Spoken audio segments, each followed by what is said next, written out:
Welcome to Living Your Policy, sharing your policies, and training your team. We are so excited to learn with this community today. I'm Samantha Weil, SRE Network's community manager, and I use she, her pronouns. For those of you who are new to SRE Network, welcome. We're so thrilled to have you learn with us today. SRE Network is a Jewish network of 160 plus organizations rooted in a shared commitment to safety, respect, and equity for all.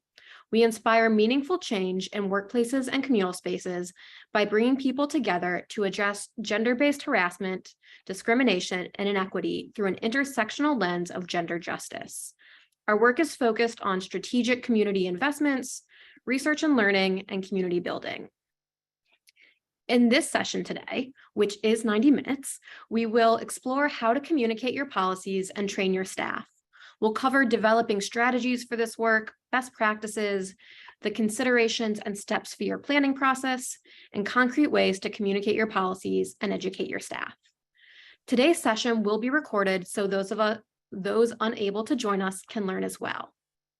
And if you need closed captions, please click the CC button at the bottom of your screen to enable those.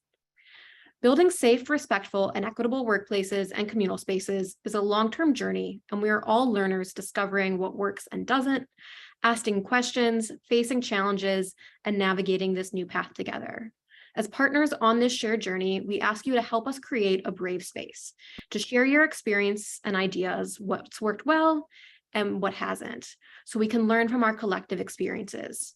We hope today you'll help us create this brave space by participating in the many interactive portions of this training. If you wish to share anonymously at any point in time or ask a question anonymously, please direct message our speakers. Now, it's my pleasure to introduce our speakers from our partners at Sacred Spaces. Sacred Spaces provides Jewish institutions with the professional services necessary to develop robust policy and training to prevent opportunities for abuse and guide them responsibly should abuse occur.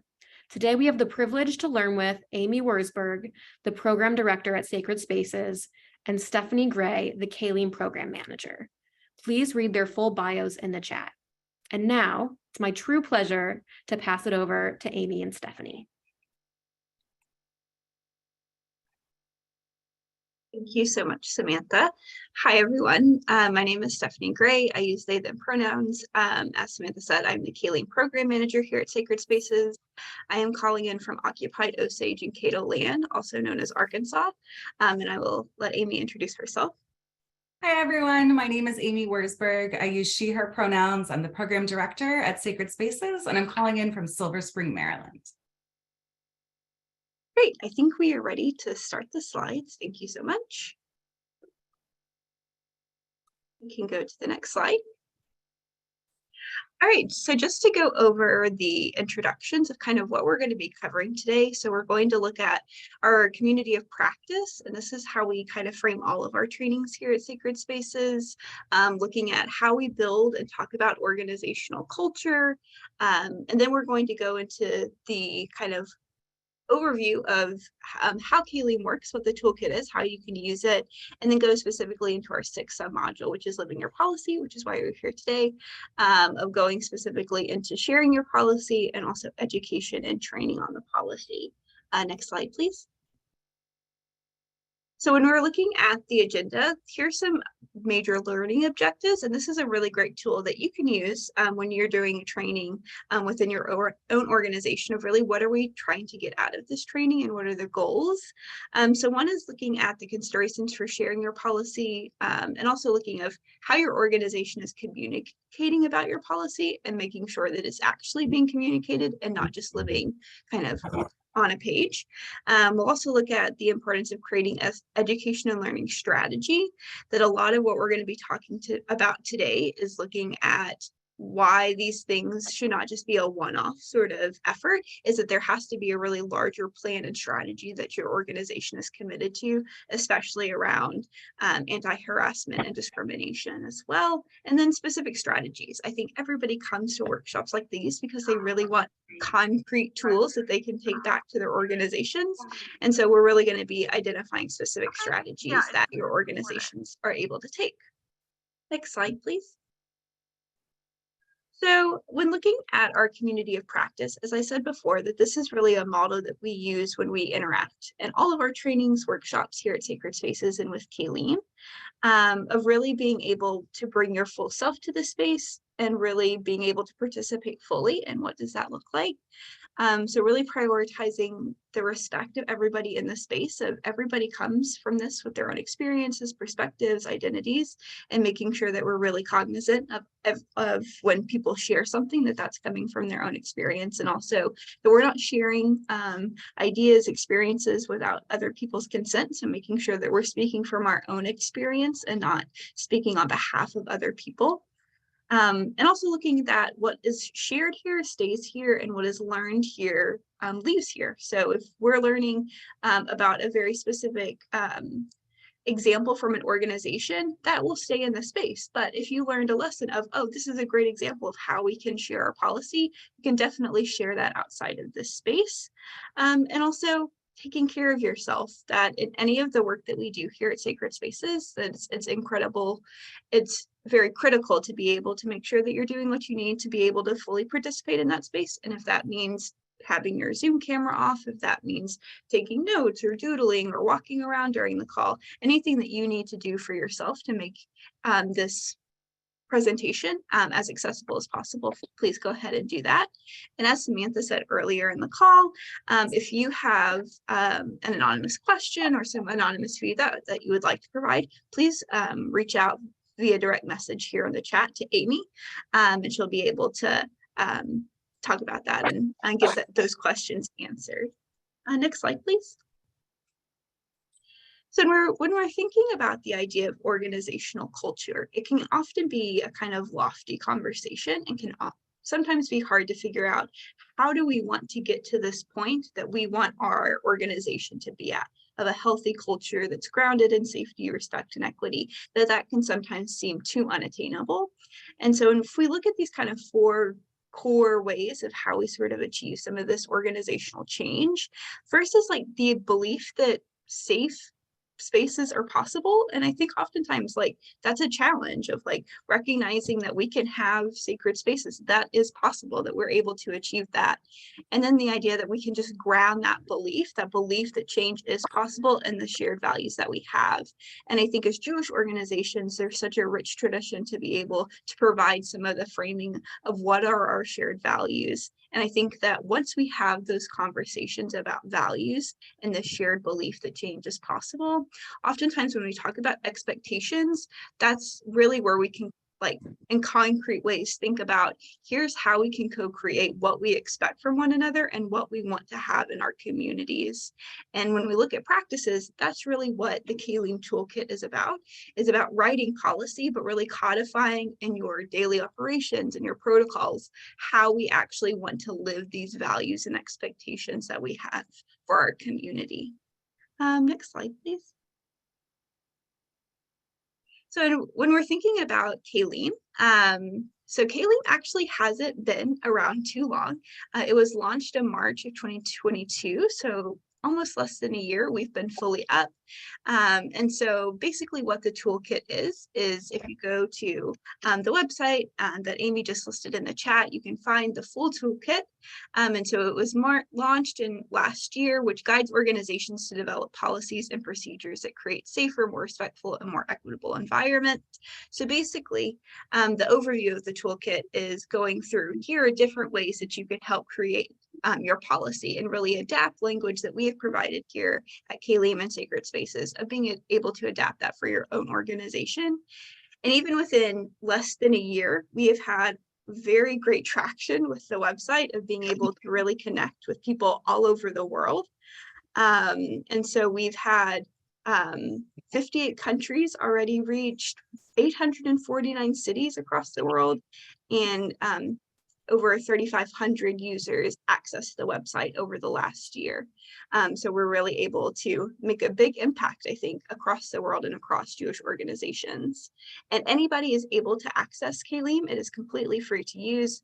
And all of the content that is on the website is always available. So next slide, please.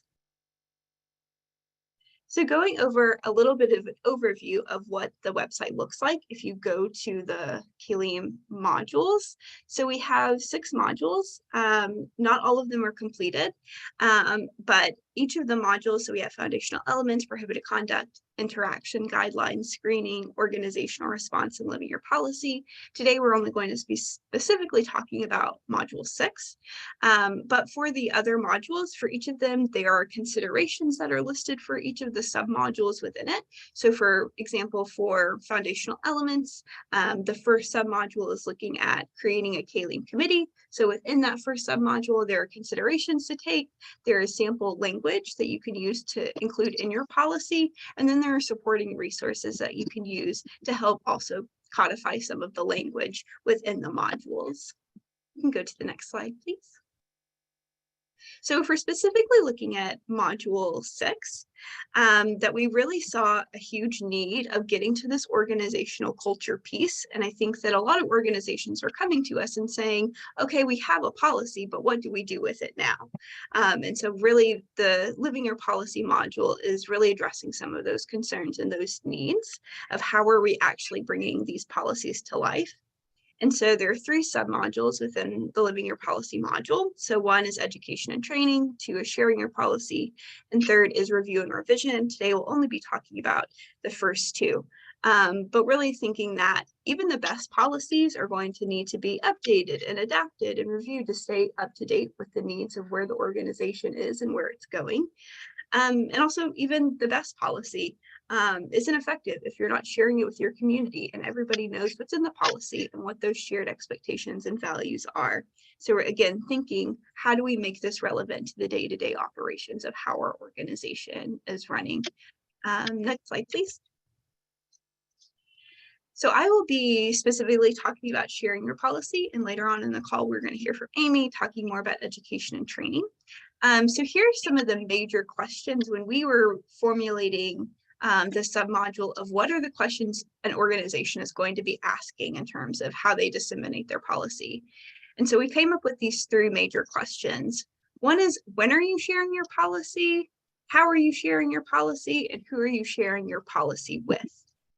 And so these are really the major considerations that are within this submodule. And so we can go to the next slide.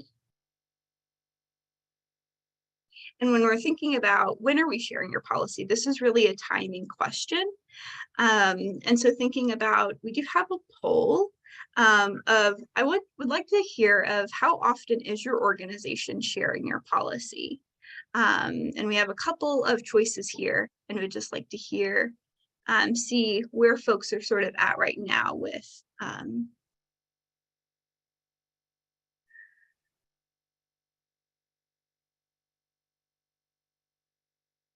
yeah, I'm seeing quite a few yearly, and then also seeing a lot of we don't have a schedule. And so maybe like this is important of like why we're having this call of like why is it important to have a schedule of sharing your policy? And so yeah, so we have 32% yearly, 14% multiple times a year, 10% unsure, 45% we don't have a schedule. And so when we're thinking about sharing our policy, it's important that we're both sharing our policy at regular intervals and folks know when the policy is going to be shared out. As I said earlier, how often your policy is being shared is really important and critical, in the sense of if you have a policy but folks don't know when it's being shared out or how to access it, your policy really isn't going to be effective. And so some considerations of thinking about how often should you be sharing your policy can really depend upon thinking about how recently was your policy created. If it's a new policy, you may want to be sharing your policy more often. So there's more accessibility of folks realizing, oh, the Keilim committee just put out a new policy. I think having more regular opportunities for the community to engage with it can be really, really beneficial. And then thinking about once you kind of get the initial feedback from the community, from how they view the policy, some additions, revisions that can be made to the policy, then you can perhaps create a more regular schedule of, as many organizations here are doing yearly, that's a really good kind of frame for how often you can be sharing your policy. And one of the other considerations that we think about also is if you have new hires, are you sharing your policy with your new hires in their onboarding process, in their welcome packet? How are you making sure that folks that are new to the organization, one of the first things that they're able to really consider and look at is their policy? This can also be for new members for a synagogue. This can also be for new volunteers working at a museum or a JCC, for example. Next slide, please. And one of the other big questions that we get is, okay, we should share a policy, but how are we going to do that where it's the most effective and people can really see it? And so there are a couple different points that we have here of how an organization can distribute their policy. So obviously thinking about formal distribution, that can include emailing about the policy, including the policy and a hard copy within the front office, of leaving other copies in other places that might be accessible for folks that are coming into the organization. Another also form of like formal distribution we can think of is including executive summaries along with the policy that are also written alongside the full policy or an abridged version that is also possible. Also thinking of formal and informal education. This is, and Amy will talk about this later, thinking of skill building, trainings, visual summaries. One of the things that we've seen with organizations is posting signs around the building of saying, we just put out a new policy. Here's a QR code. You can scan the QR code and go straight to the policy or the executive summary and read more about it. We also have an example of an organization that we've worked with that was a synagogue that actually produced short YouTube videos for each of the sections of the policy and really went into depth of why we created this section of the policy. What is the policy saying? How can you get engaged with what this part of the policy is saying? And we've seen that that has been really, really beneficial for their community of being able to engage on a community-wide level with the policy. Discussion-based, this can also sort of go hand in hand with that as well, I think, of thinking about focus groups, community sessions, explaining each of the sections within the policy and making sure that folks are able to ask questions and provide some context there. And also because we're Jewish organizations, it can be really important to ground all of this in our Jewish values. So thinking about text studies on a Saturday morning Torah study, what if we tie that week's Parsha to thinking about this specific section in the policy? That can be really beneficial. So one of the things at Sacred Spaces that we have is a Judaic study guide, which has tons of resources, text studies, and other resources of thinking about having some of these conversations around safety, respect, and equity rooted in Jewish text. So feel free to kind of go through and browse some of those resources. That can also be really helpful, as Amy just linked in the chat, of being able to look at that and think about some new examples that you could use of tying some of the work you're already doing in these Jewish spaces to thinking about the policy and how those can interconnect with one another. Another example that we have from an organization is that they, within their synagogue and within their day school, actually included each section of their policy was titled in Hebrew, had a transliteration and an English translation as well. And for each of the buildings or each of the rooms in the building had a different Jewish value that was tied to their policy. Again, just thinking of how we can bake in some of these conversations into kind of how the actual infrastructure of the building looks is really tied to the fundamental values that are found in the policy. Next slide, please. So I would love to hear within the chat, feel free to add some of your comments of what your organization has done to share your policy, some innovative ideas, or if you've sort of had some issues of sharing your policy, would love to hear those too. Yeah, feel free to use the chat. We have a really good group of people, good number of people here. So I think we can get a lot of good ideas, sort of brainstorm.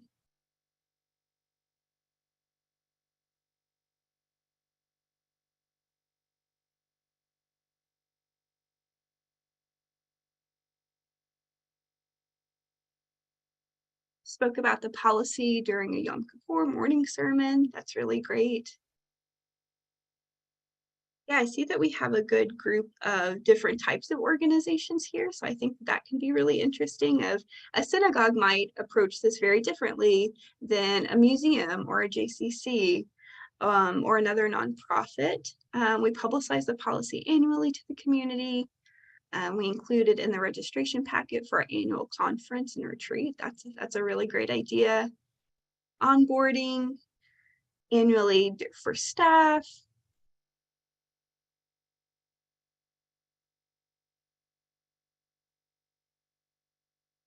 I tend to work with various organizations. They tend to use training as a gateway or onboarding materials with new staff.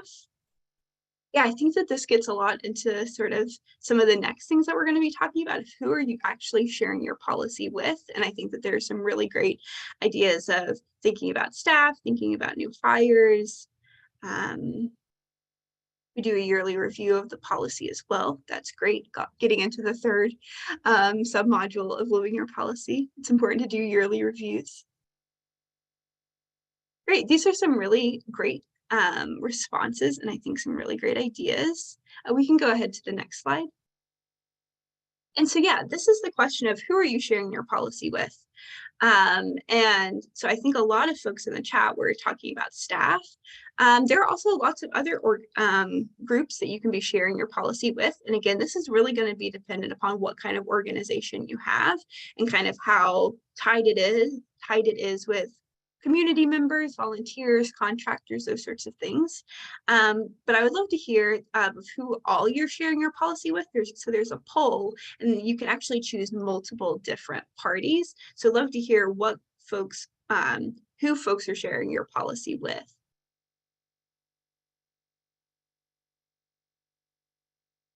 The board.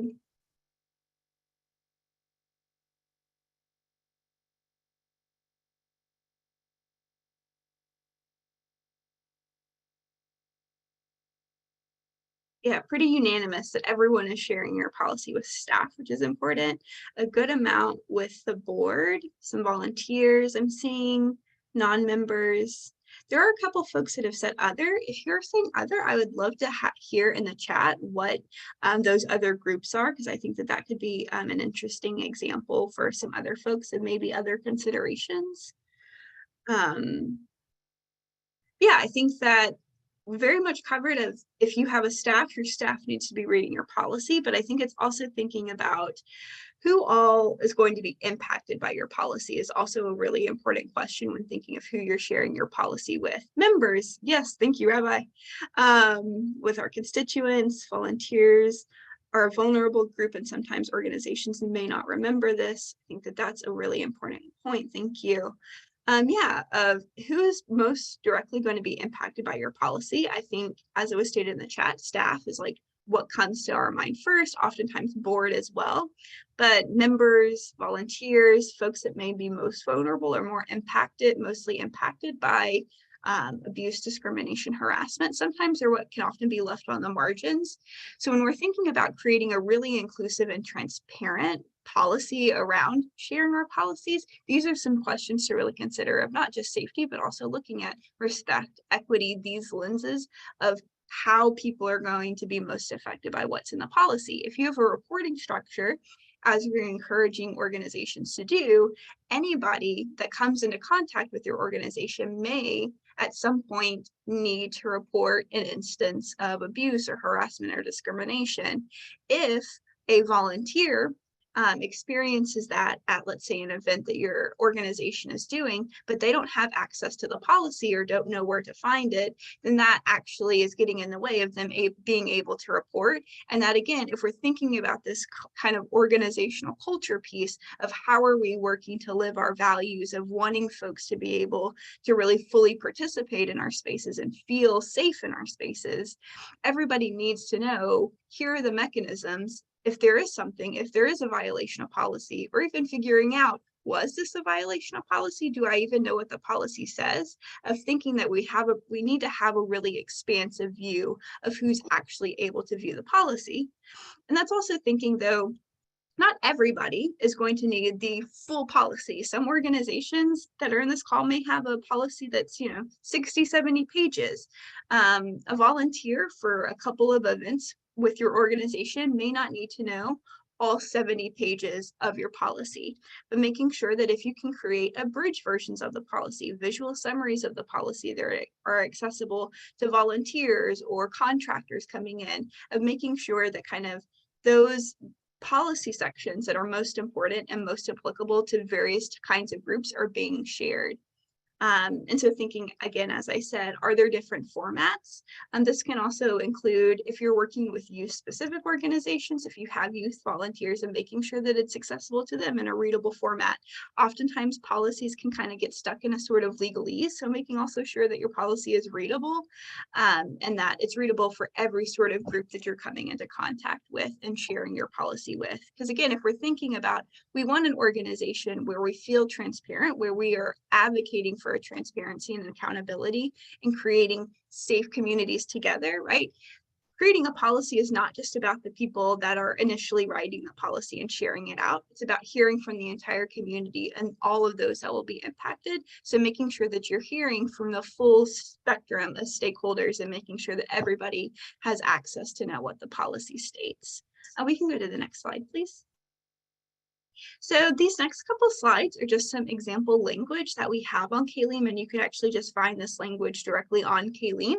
And so part of what we want to do with providing sample language, drafting language, is really saying, here is what we have seen can work. Really adapt this for your own organization and be able to tailor it for your own event or policies, things like that. So this is just some sample visitor language that we have seen other organizations that we've worked with use that have been really beneficial. So this can be included. I know some folks in the chat talked about a retreat or a conference, that this can be something really important. This could be a sign that's posted regularly around the event space. This can be included in the packet for the retreat, of thinking about how to make sure that new visitors or new members are aware of what the policy or what the policy is actually stating and how they can make sure that they feel safe in the space. So thinking about that the organization is pledging to creating safe, respectful, and equitable environments, and we encourage reporting of problematic interpersonal conduct,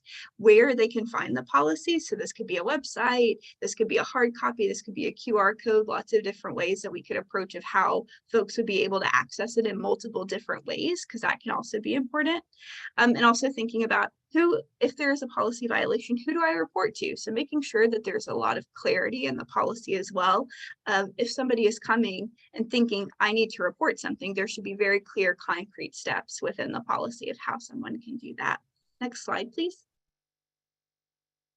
So this is also another sort of sample language. And so a lot of organizations recently have been working to create affirmation statements. So making sure that this could be for employees, this could be volunteers, members of the synagogue, other community members, parents within a day school, lots of different folks that could be kind of included in this. It's really up to your organization to determine kind of who do you think would most benefit of making sure that everybody who reads this signs this affirmation statement, basically stating that I have acknowledged that I received the policy, that I recognize what is in the policy, and I affirm to, and I commit to contributing to making sure that if there is any violation of policy, that I will be accountable and working to the, making sure that agreeing to the terms within the policy. And again, thinking of this cultural piece of I commit to contributing to a culture of safety, respect, and equity. And part of the power, I think, of having these sample affirmation statements or the previous language and even the drafting language on the next slide is thinking about, it really says something when your organization is committed to a kind of meta conversation of, I'm not only producing this policy as an organization, but I'm also internally committing to making sure that I'm actively sharing the policy as an organization, that folks are reading the policy and affirming with it, and also continuing to review, continuing to educate around the policy. A lot of these kind of accountability measures or transparency measures that organizations can do of, I'm not just writing the policy, I'm really wanting to bring the policy to life. And you can go to the next slide, please. And that's where some of this draft policy language, and you would find this in the drafting section on the submodule, is really codifying that language that I'm really talking about here, that everybody that we see fit. This can be staff, board, community members. Will be provided with a copy of this policy and the name of a staff member who can answer questions about the content. Also thinking about including the affirmation statement within your policy, indicating that they've read, received, and understood the policy. And again, putting in language in the policy that it will be shared at this point, this time. And I know a lot of folks in the chat were saying that they're doing it regularly or don't have a schedule. This is really where you can codify that schedule. And again, one of the great things about a policy is that it can always be changed. It can always be adapted. And if something doesn't work, if you find, oh, every 6 months we're going to share the policy and we put that in your policy and you find that's too many times, like you can also just change your policy to adapt it to ways that actually work better for your organization. And I know that, and one of the framings I really appreciated Samantha talking about at the beginning was like the idea of creating brave spaces, of thinking about how we can kind of integrate some of this work and learn from one another. And I think oftentimes we can get caught up in this idea of a fear of failure, a fear of messing up, or fear of like, we're not going to do something exactly right. And I think one of the great things about thinking of living your policy is that recognition that we will make mistakes as organizations, like that will happen and things will not be perfect. And the policy is never going to be perfect, but it's about adapting. It's about listening. It's about making changes as you hear from the community and from those that are most impacted by the policy. And I think that there can be some really great generative sort of work of recognizing we're going to put this in the policy and we're going to see how it works. And if it works well, great, we'll keep it. And if it doesn't, we'll just change it and kind of move to what the organization most needs. And so I think that that can be the benefit of thinking about this policy. Language is not set in stone, but just a kind of a stepping stone for the larger work of making sure that you're educating, talking about your policy, regularly sharing about it, hearing from people and getting feedback. I think that this is all part of the process of what it really means to live your policy. Next slide, please. And so we're going to go into some breakout rooms. And I really want folks within these rooms to feel like they can really share a lot of what they're hearing, doing in their organizations. What are some barriers or challenges your organization has faced when sharing your policy? As well as, do you have any ideas of what you could implement? We brought up some really interesting ideas, some examples from other organizations. Do you think that those could work in your organization? What are some other ideas that you have? The breakout room will be 7 minutes. And so we will debrief, and I would like to hear from folks if they feel comfortable sharing afterward, but also no expectation to share afterwards or debrief. So we can really hope that folks can speak freely in the groups and really share some of the ideas, some of the challenges that they've been facing. Before I open it up to breakout groups, are there any questions before we go in?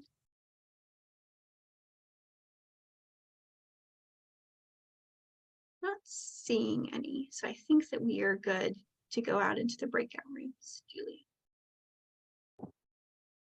if you want to, you can definitely feel free to add some thoughts in the chat if you feel comfortable, some ideas maybe that were thrown out in the group.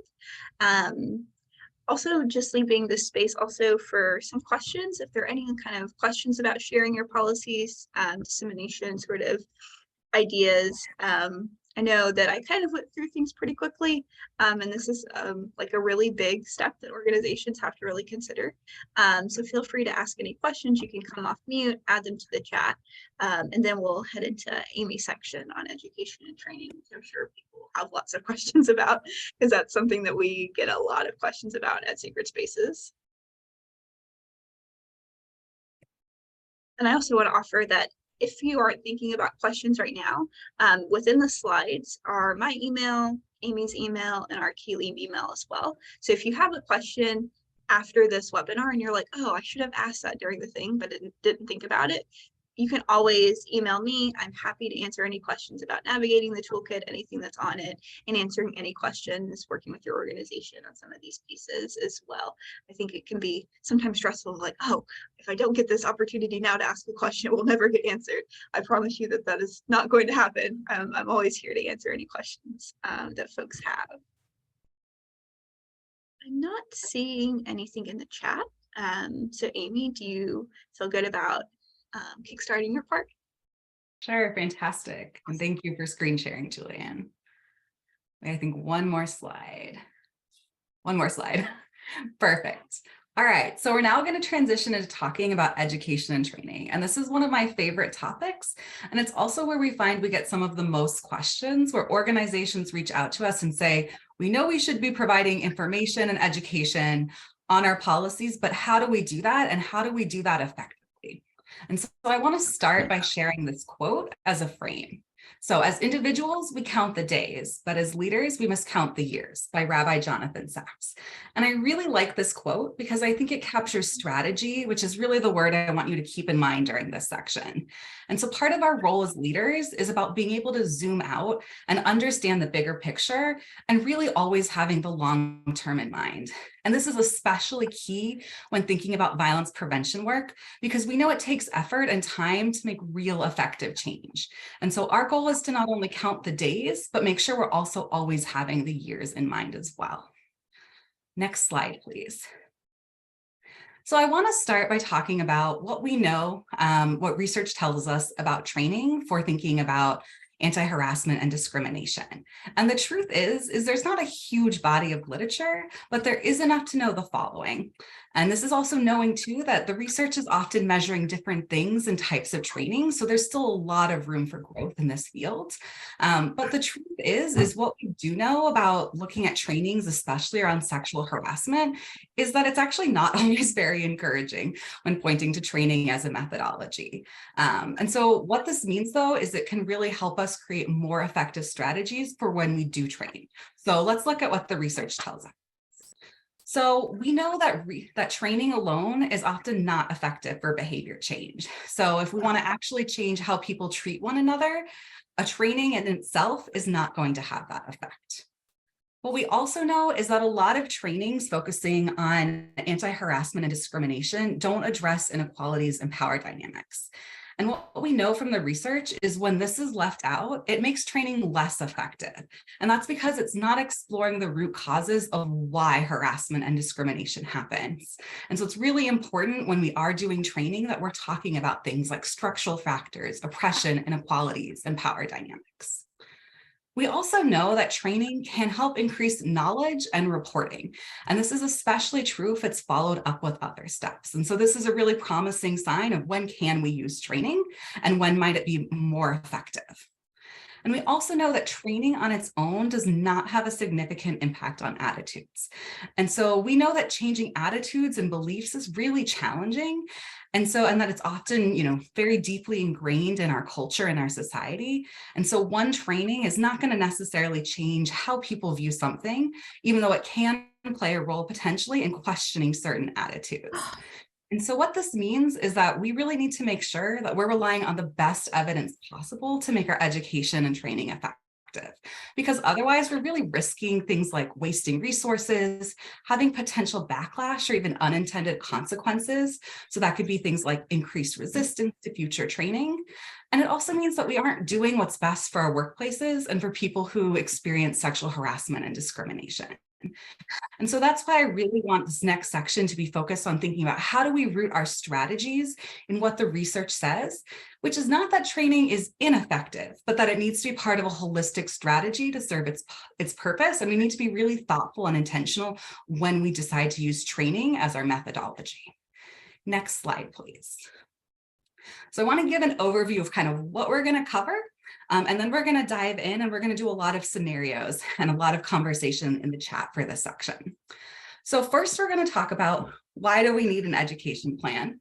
And we're going to discuss this together. We're also going to talk about who is learning. So thinking about what staff to include and thinking about things like ensuring leadership is not exempt. And also that there might be people who need additional training, so such as leadership and supervisors who might need extra training on things like reporting or legal requirements. We're also going to be thinking about what are we asking people to learn. So thinking about the scope and what to cover. We got a lot of questions about that, and really thinking about how do you prioritize what topics since we can't do everything at once. And so we're going to really talk about the role of assessment there and kind of how can you support buy-in by having staff involved in the process of deciding what to cover. And then we're going to talk about when. So thinking about timing, thinking about scheduling and follow up. And then we're really going to talk about the effectiveness and what do we know are effective strategies for learning and training that you can take back to your organization. So next slide, please.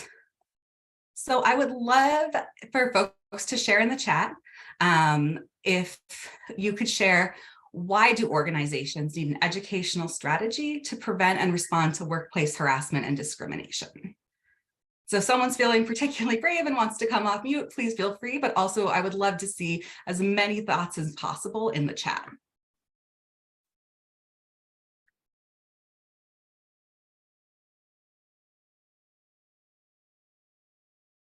So take a second and really think about that. Why do organizations need a strategy?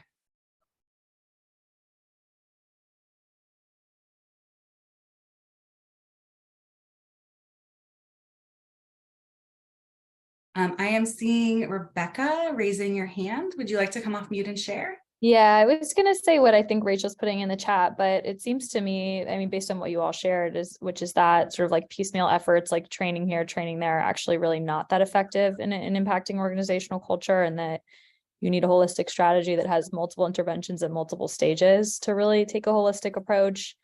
And I think what I've seen is that a lot of organizations actually just sort of say, like, we did this one training with X consultant or X organization and now we're done. And so I think moving away from that toward a more holistic, consistent approach is really healthy for the community. That was wonderful. You captured so many things in that. I especially like that you talked about moving from a piecemeal approach and sort of just one-offs and really looking at it holistically. And I'm seeing some amazing things in the chat, so I'll just read off a few. So we know training alone is not sufficient to change attitudes. We want everyone to understand why we care about this. That strategy means structure. And so all people know the ground rules and where to go if an issue comes up and what will be done. Also seeing that this work can be addressed ad hoc and reactively and not necessarily connected to the larger work mission and values of the organization. That's fantastic, because that's also really connecting strategy to the values we hold as leaders and as organizations. And often not approaching it as sort of a checklist, because we know that that in itself is not going to change behavior. So these are fantastic answers and really captured a lot of the why. There's just a couple of key things I want to highlight. And so an education strategy really gets to the culture piece within an organization. And so we need to embed in organizational practices to shape that organizational culture, and creating a strategy is a way to do that. And then it's also showing your commitment and dedication to staff safety, well-being, equity, as well as everyone's development. And it's also showing, as was already said, that we can't do it all at once. So we know shifts in power and culture take time, and that strategy shows our commitment to really doing this work effectively. Next slide, please. All right, so now we're going to talk about building an organizational culture of learning. So I think we've kind of addressed the why. We know it's important, but how do we actually do this? And so we know that we want organizations and workplaces that are committed to learning and change and feedback. And so this is a way of showing that it's a priority, we're putting in effort, and that we're also really committing to our organizational values, and really showing that we see where maybe there's places to grow as well. So how do we do this? So thinking about these steps. So the first is building that strategy. So part of that is codifying it and actually having it be part of your policy. So showing that you're committed to making sure that you're providing learning and educational opportunities focused around prevention and response. It's also really about being strategic. And so thinking about what should be a training and what shouldn't be, and how to decide. And we're going to actually talk more about that. But I think really pulling out that strategic piece in the word strategy. And then there's thinking about budgeting. So really making sure, as you're thinking about budgets, having a line item really committed to education and training, thinking about what's the commitment for organizational resources and how often showing that financially is a way of demonstrating values. And that this also includes paying, if you're going to use outside trainers, paying what people are worth, and really making sure you're fairly compensating them for their time and their work and expertise. And then lastly is thinking about that time frame piece. And so this is really thinking about making sure that you're choosing times that are accessible for everyone, and you're ensuring everyone is present and that people aren't exempt from this kind of training. And so really showing that committing that time and money is a really important way of kind of showing values and commitment. So we're going to get more into this. So next slide, please. All right, so we're going to talk about scope. And so this is really thinking about who learns and kind of what content is covered. So we're going to start by talking about minimum requirements. And I just want to note that this can vary by state laws or sometimes jurisdictions. So make sure that you're really knowing kind of what legally is required of you.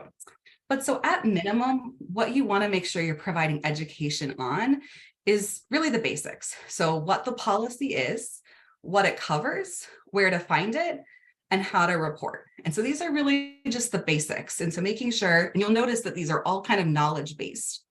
And so you really want to make sure that everyone can say, we know we have a policy, we know it covers this type of behavior, I know where to find it, and I know that if something does happen to me or someone else, I know how to report, I know what those mechanisms look like.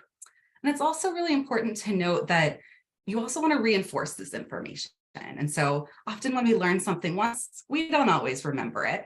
And so you want to make sure too that people aren't only receiving these minimum requirements just one time.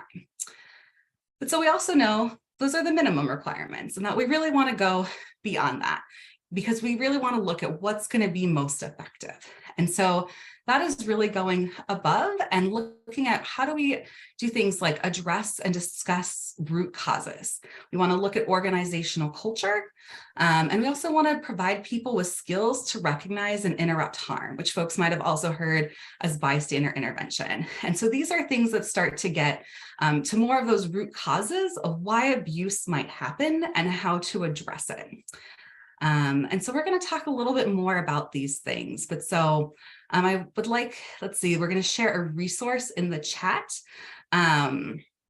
about kind of different topics. And we're not going to necessarily go into all of these. And that's really because I want to emphasize that when you're trying to decide what topics make sense for your organization, it might be really specific and it really might be something that you need tailored to your organization and sort of what's happening.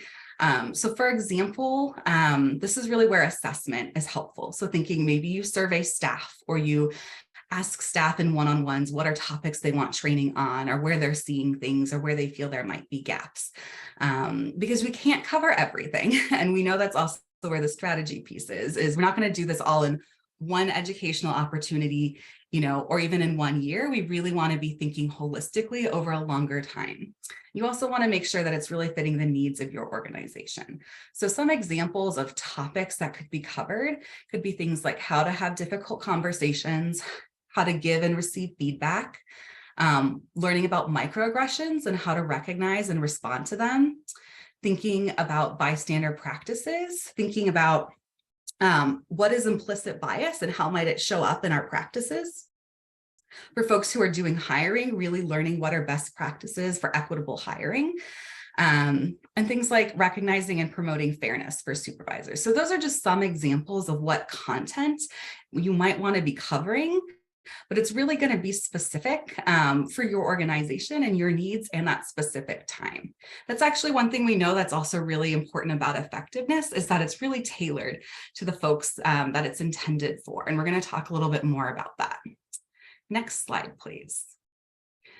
All right. So we've talked a little bit about the why, and we've talked about kind of what, but we're really going to now focus on what are the effective strategies. So we know from research there are certain things that are more or less effective. So how do we really lean into what the literature tells us is more effective? And so the first is skill building.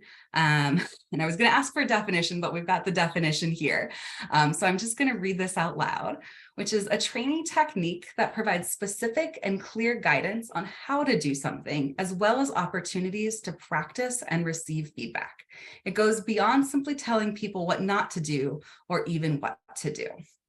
And so skill building is a really effective technique. And this says training, which it does make training more effective, but I would also say it's an effective technique really for any type of education or learning opportunity. And what we know is that people are more likely to retain information if they feel they're able to apply it. So we're going to think a little bit about this and we're going to practice. So next slide, please. All right, so here's a scenario.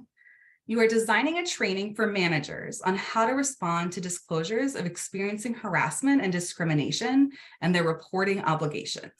How can you integrate skill building into your training?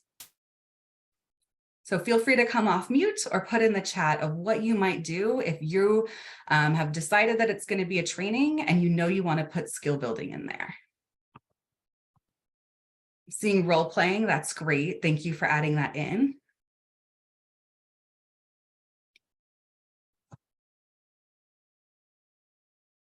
What else?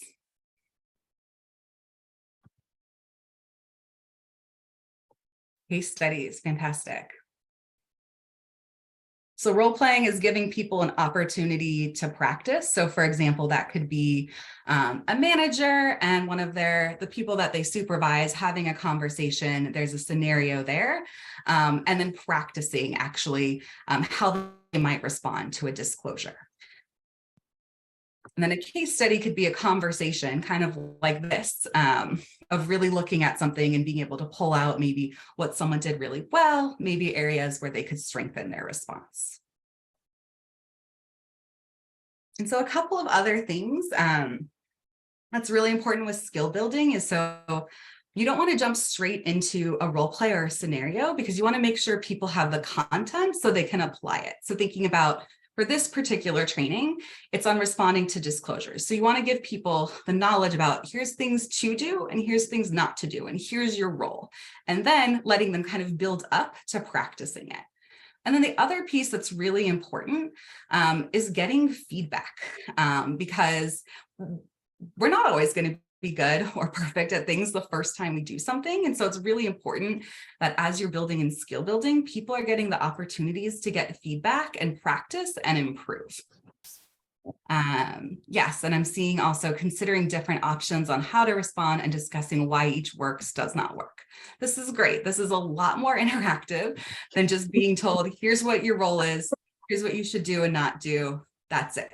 This is really integrating ways for people to apply those skills and really see what it's going to look like in their job, and also give them a chance to practice before they apply it. And that's really key, because we aren't always going to be able to do things the way we necessarily want the first time. And so this gives people a chance to have that learning curve before disclosure happens, where we know how someone responds can make a huge difference in someone's healing and well-being. All right, next slide, please. All right, so we just talked about skill building.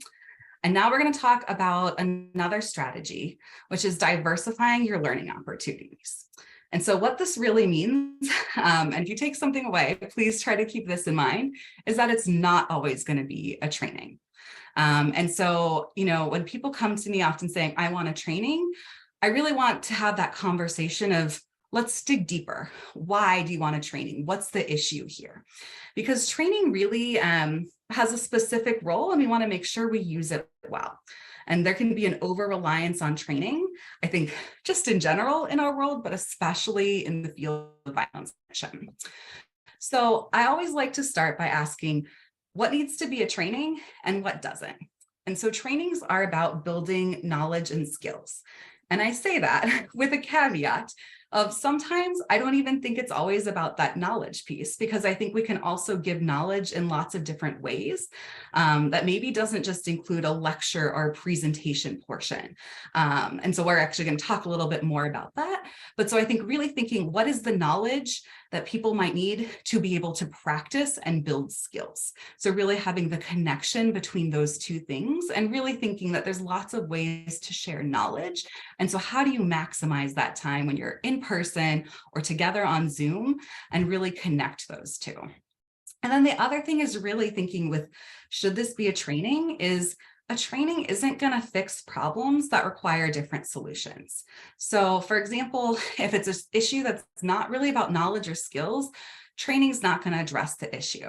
So for example, if it's around an issue of organizational culture, maybe where there's a lot of tensions or attitudes on how people treat each other in the workplace, a training is not going to necessarily address those things. And so here's like another example of where maybe people might jump to a training, but it might not be the right thing. So thinking about time management, if there's a new staff member, and let's say they're relatively new to the workforce, and they're often late in completing tasks. And the impact is that it can make others feel disrespected, but it also creates stress in the workplace, and it really impacts the workplace culture, where people feel a lot more stressed, there's a lot more tensions, it comes out how people treat each other.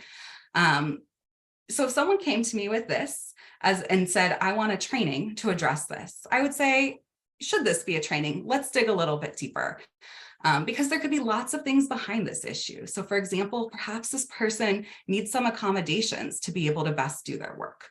Or maybe they're not being given all of the resources needed to be able to do their work, and that's why it's taking them longer in tasks.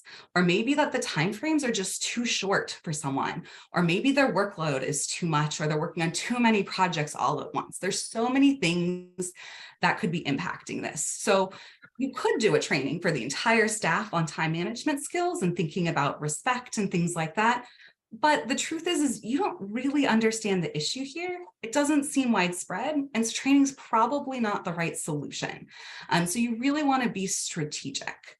But that doesn't mean is you don't address something or you don't provide education and learning. So next slide, please.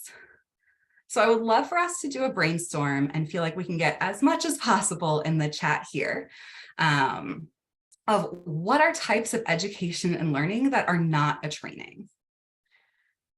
I just want to say I'm seeing a comment from Rachel of I feel it's a good opportunity to define workplace values for everyone. And I think that's great too. And so even thinking about that, how might you do that? How is that, what type of education and learning might that be? So I'd love to just see as much as possible in the chat.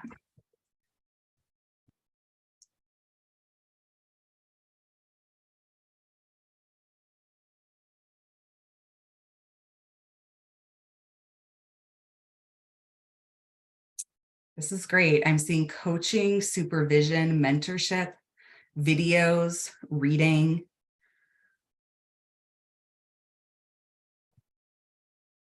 What else can we get in this list? Mentoring, sensitivity coaching, learning circles. One-on-ones with supervisors. That's fantastic. Experiential learning by doing. Yep, so much from experiential education, fish bowls, Havruta, leaning on sort of our Jewish practices there with one-on-one learning, infographics, peer groups. This is an amazing list. And I think that this is so important to be able to brainstorm and really think creatively. And actually, Eva, this is perfect. Theater, arts in general. So there's so many ways that we can communicate information that doesn't necessarily be a training and might be a lot stronger in a different format. Yep, I'm seeing shul, sermons. This is fantastic. And so we actually have a resource. So next slide, please. And I won't go over this because I think we covered a lot of this, but there's a handout that Stephanie just put in the chat. But so we covered a lot of these things, but so thinking also observation, online self-led courses, reading an article together and discussing it, doing pre-work before training. I love when someone said videos, that could also be pre-work for a training. So you maximize that time together. Folks could read an article or watch a video and then discuss it together, which is definitely going to stick with people more than just watching a video together. Fantastic. All right, so let's actually practice applying this. So next slide, please. We're going to do another scenario together. So there is an employee in your office who often makes comments about other people's bodies. This has included comments such as, "That dress looks great on you, Ari. You look so much thinner." And "Wow, I wish I could eat that many hamantaschen and still have my butt look that good." So let's take this apart a little bit. What's the problem? What's the questions to ask yourself about how to address it? And what kind of learning could be used to address this situation? So if someone wants to come off mute, feel free. Otherwise, you can put your thoughts in the chat. So really starting with what's the problem? What are we seeing here? Body shaming. Yeah, so there's a lot to unpack in those statements. It's not okay to talk about other people's bodies. Yes, body talk in general, unwanted comments about others' bodies. There's a specific employee who's behaving inappropriately, and that person needs to be specifically addressed. That's great, really pulling out that problem there. Yep, unwanted comments about consumption. And so we know that these kinds of statements can create a culture where people don't feel comfortable, where people don't feel safe. And it could also really be harmful too, especially let's say if Ari is in recovery from an eating disorder, or these sorts of comments could really be triggering harmful thoughts for them. So we've identified the problem. And so what are the questions to ask yourself about how to address it? So I started seeing it about like we have pinpointed that it's a specific employee. So what else, like what questions might you ask yourself if you're seeing this? Yes, I'm seeing this of, is this something that has happened before with this person or with others? And so I think that's really important to understand, you know, is this how this person treats one specific employee or everyone in the organization? Because both are harmful, but you might address it a little bit differently.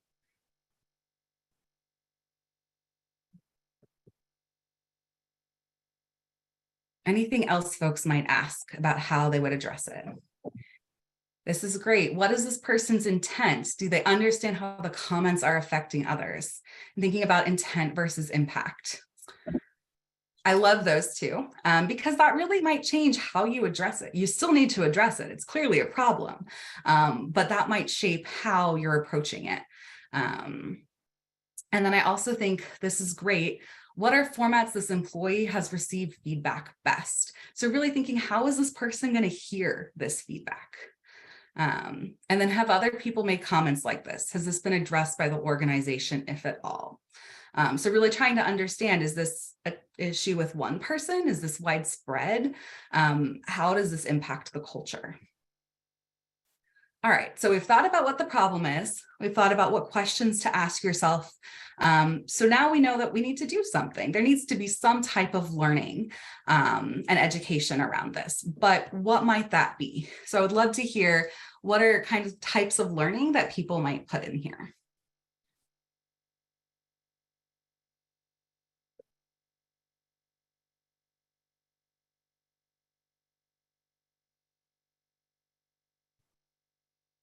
Give everyone a minute to type their responses, and also feel free to come off mute if you want to as well.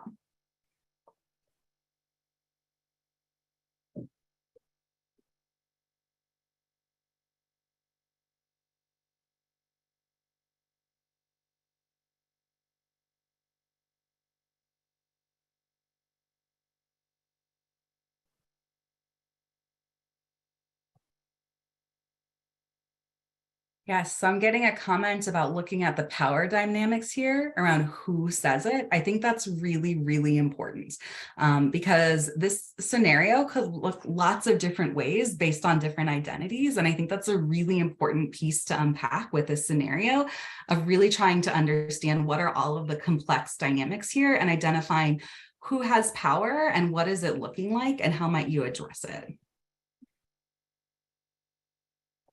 And I think if you ignore that power piece, you're not necessarily getting to the root of the issue here.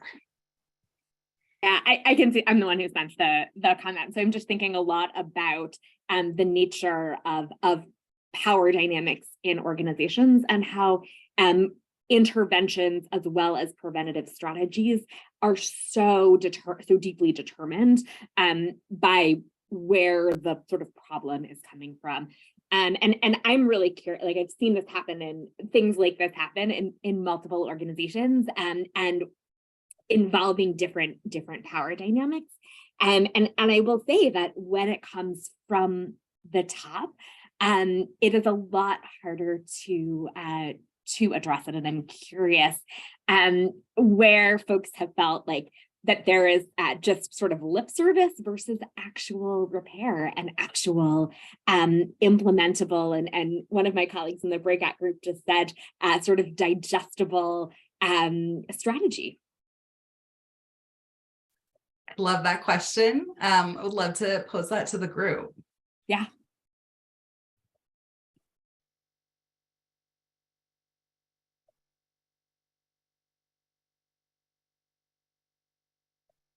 I'll also say that's not an easy question to ask, and that there's a lot of things going on there. And it's also such an important question to be asking.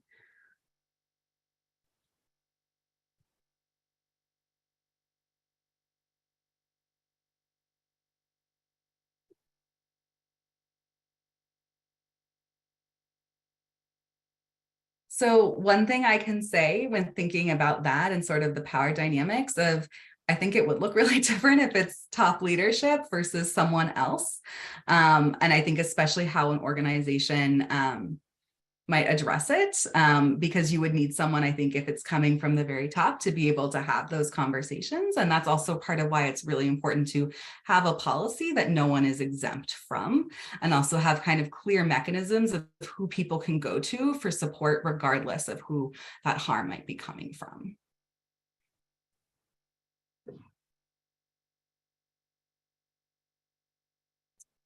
Just add on to that, Amy, is that when we think about our Keilim committees, and that's what we encourage organizations to do when we're thinking about this work, is like also having that Keilim committee be a cross section of the organization. So having people at every position and at various different, so having, if you're having a specific Keilim committee, like a subcommittee on education and strategy, and making sure that you have people in positions from every, and there's with internal checks and balances there. So like, even if you encounter, oh, this is a person in position of leadership, they have bought in and they have agreed to the certain parameters of this is what's in the policy and this is what is in our Keilim committee. And that's one of the ways that we found of keeping accountability, even with people in position of leadership, is when you have a kind of group coming together saying this is what we've agreed on, that can sometimes put pressure on folks that may otherwise feel exempt from some of these processes. Thank you for adding that, Stephanie. Seeing a lot of great answers in the chat. I'm not going to go over all of these right now, but I'm seeing kind of having conversations, addressing it directly, which is so important because often we just don't do feedback in the workplace, and that's so important. Coaching, looking at performance management, and then also thinking about team discussions. And I think I'm also seeing a comment too. So about education and learning, kind of versus direct feedback and conversation. I think those things are often linked. So for me here, like looking at this scenario, one of the things I'd be asking myself is how widespread is this issue? But I for sure know this is an issue with this one person and it needs to be addressed with that one person. I could do a whole training for the organization talking about body shaming, but if this person doesn't recognize that the statements they're making are problematic and harmful, and that's not directly addressed with them, that training is going to be read in lots of different ways. And it might also create feelings for other people of saying, well, I see this all the time from one specific person. Why isn't it being addressed that way? So I think that's also the question of when you're looking at issues in the workplace of, when is it a performance issue that you need to directly address, especially through direct feedback and conversation, versus thinking about education for everyone? And often those aren't unconnected. Everyone can benefit from thinking about harmful comments in the workplace around bodies. And with this particular scenario, doing a training for everyone, that's not really going to address this issue here. And so this is where there's one of those scenarios you want to say, well, is training the right approach? Is that the right strategy here with thinking about education and learning? Or is there something else that I should be thinking about? I want to cover a few more strategies for folks, just so folks kind of know them. Lots of these are linked to different resources. So next slide, please. All right, so the next effective strategy is continued engagement. And so there's two questions here to always be asking. How are you ensuring a training is not a one-off? And how are you building in follow-up opportunities? And so with this, you really want to think, again, strategy, the word of the day, but really making sure that if you do decide a training is the right format, and as we've talked about, often it can be, thinking about how do you make sure that it's not just going to be, a few hours in one day that's never discussed again. So really thinking about, how might you create time in a staff meeting to discuss it, or maybe reading an article, or maybe making it a two-part training and a few months later revisiting it. So there's lots of ways to do this, but you really want to think about that before and as you're designing that training opportunity so it doesn't become a one-off. And next slide, please. Great. So then we get a lot of questions about this too, of how do you choose the right trainer? So we actually made a list of questions to ask when you're looking at a trainer. So this could be for someone internally or someone externally. But one of the things we do know from the research on violence prevention is having a well-trained and effective trainer means like a world of difference on the effectiveness. And so what that means is that you really want to look for someone who's experienced in the type of training you're providing. So for example, if someone's background is in policy development, they might not be the right person for bystander intervention if they have no experience in that. That's a very specific skill set that people with a huge body of evidence there. So you want to make sure that that you're choosing the right trainer for the right topic. And so that's really important because people have lots of different skills. And so you want to make sure that it's the right match for what your goals are with that training. You also want to make sure that they're using evidence-based materials so that they are familiar with what the literature says, they know, what is pointing towards effectiveness, and that they're also really focusing on the experiences of those most directly impacted. So how are they incorporating survivor voices, and how is the purpose of the training to support people who've experienced harm? Also, you want to think about questions of how are they going to use principles of effective adult learning. So really thinking about how do adults learn? And it's not by lecture or just by PowerPoint. So it's a lot of some of the pieces we've already talked about. And then also making sure that they're really thinking holistically about pre and post training engagement and evaluation. So thinking, how are they going to evaluate the effectiveness, and what do those follow-up opportunities look like? And next slide, please. All right, we're going to do one more quick scenario before we wrap up. So you surveyed your staff to learn more about what topics they want on related to sexual harassment and discrimination. So just noting that's that assessment piece and involving other people and for buy-in. So you saw that there's a large interest in how to navigate microaggressions and harmful statements in the workplace. You decide to bring in a trainer to lead a training on bystander intervention in the workplace. So what questions would you ask when vetting trainers? So feel free to put in the chat, what are some things you might ask? And while people are brainstorming those, I also want to share that SRE has been working on a great resource.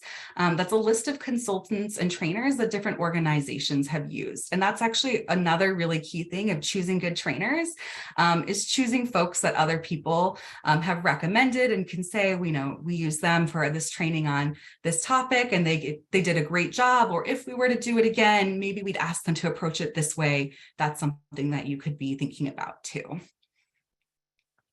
And I believe that resource is coming soon, and I will, at the end of this, just pass it over to Samantha to share.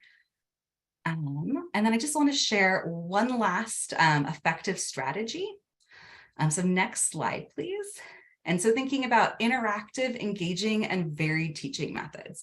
So we know people learn best in lots of different ways, and that we know with violence prevention, that having lots of different methodologies makes the information more applicable to people. So you want to think about adult learning practices. You want to think about relevant examples and making sure that things are actually tailored to the audience you're using. And so if it doesn't feel relevant to people, the information is not going to stick with them. And then thinking about different types of teaching methods. So things like videos, group discussions, pairs, reflection, there's so many things, but so making sure that you're really putting in different types. And then that people learn differently. And so give people different opportunities to interact and engage with the material. And let's see, next slide, please. I'm going to skip this one, but would want people to just think too, when you're ever asked to design something or think about supporting a training, of really thinking about what's been effective and engaging for you, and how might you take that really amazing learning experience you had and apply it to things that you're trying to design for others. All right, and next slide. So we'll actually come back to this in one more slide. I'm going to do a little bit of last framing. I want to share this quote because there's a lot of information here. And I think that there's a lot of wisdom in our Jewish traditions. And so it is not your duty to complete the work, but neither are you free to desist from it. And so part of living your policy, and really what this whole module is about, is realizing that honestly, the work's never going to be done. We can always grow. We can always evolve, both as people and as organizations.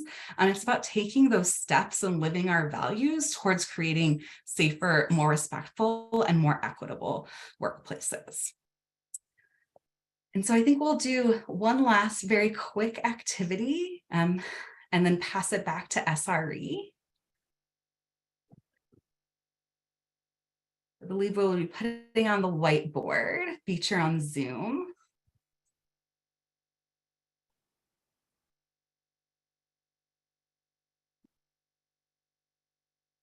Perfect. And one of the reasons we wanted to do this whiteboard is because it is a great tool when thinking about interaction with virtual trainings. So I would like everyone to take a second and commit to one action step that your organization can take after today's session. So how will you think about taking this information and applying it? So thinking about how you share and communicate your policy and how you educate and train others on it.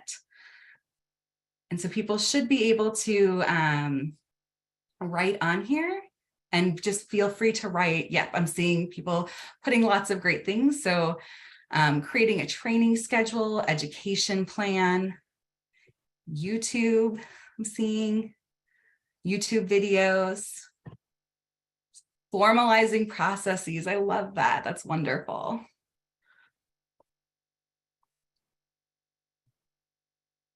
Signage, that's a great one. So really thinking about how you can show your policy so people can access it in different ways. Connecting with my HR team to better understand their policies, training, education plan, and calendar. I love that. And so that this work doesn't happen in a silo and it happens with other people.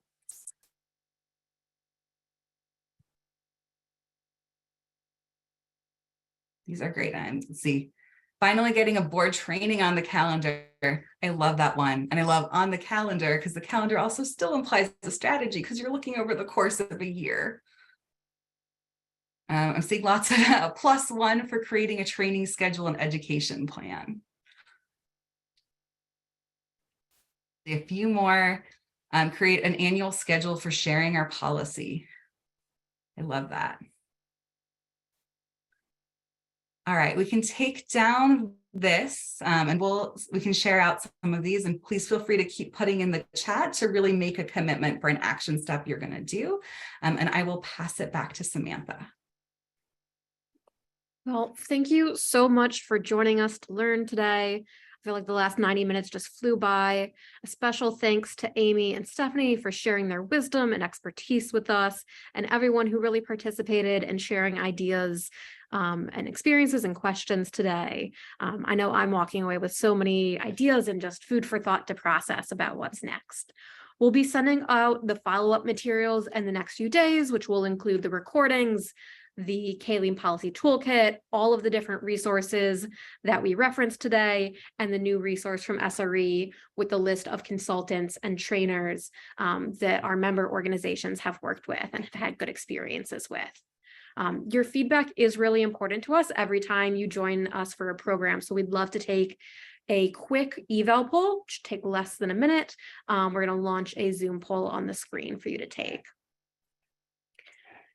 And while you're doing that, I want to lift up two amazing learning opportunities that are coming up with SRE Network. The first is Hevruta Learning Partners, which is an opportunity to match with a fellow SRE Network member to learn from each other and share your SRE experiences, bright spots, challenges. It's a great opportunity to connect and learn. This might be the right opportunity for you if you are interested in processing what you learned today and talking about, the next steps you're going to take, and having a partner who's engaged in this process too, so you can, support each other in this journey. If you're looking for ideas for your SRE work based on what other organizations are doing, if you're navigating a challenge or question and you want a thought partner, or if you just want to meet others who are working to build safe, equitable, and respectful workplaces, this is going to be a really wonderful new opportunity that SRE is offering. I'll send out the link in the follow-up email. And finally, we hope you will join us at our convening this June in person in New York City on June 6th to 7th. So I hope you'll save the date. Much more information will be coming out shortly. But overall, we're just really grateful for this community to come together and learn together and support each other, and be, on this shared journey together. Amee really left us, I felt like, with some inspiring words of, each of us has a responsibility to move it forward. So thank you. And I hope you have a great rest of your day. Thank you, everyone.